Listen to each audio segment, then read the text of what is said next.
Et je voudrais donc poser la question plus précisément pour ce qui concerne l'enseignement catholique. Je vous livre mes réflexions personnelles telles quelles.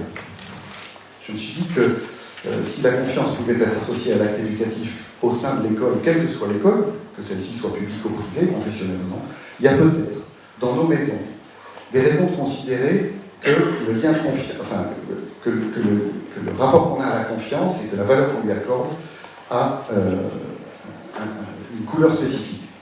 Je vais vous demander, en d'autres termes, s'il n'y avait pas là une manifestation du caractère propre de l'enseignement catholique.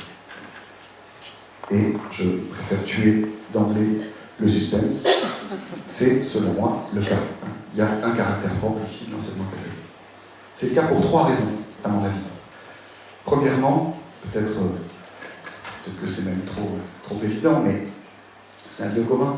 Mais on ne peut pas ne pas commencer par évoquer la confiance faite par les parents au moment de l'inscription dans l'établissement. Ils choisissent. C'est-à-dire que même si c'est parfois avec des pincettes, ils font confiance. Ils ne sont pas affectés.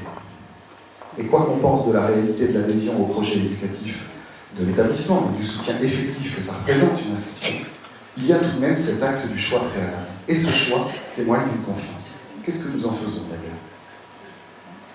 Il n'y a pas de raison de faire comme si cette confiance était totale, mais il n'y aurait aucune raison d'espérer qu'elle le fût.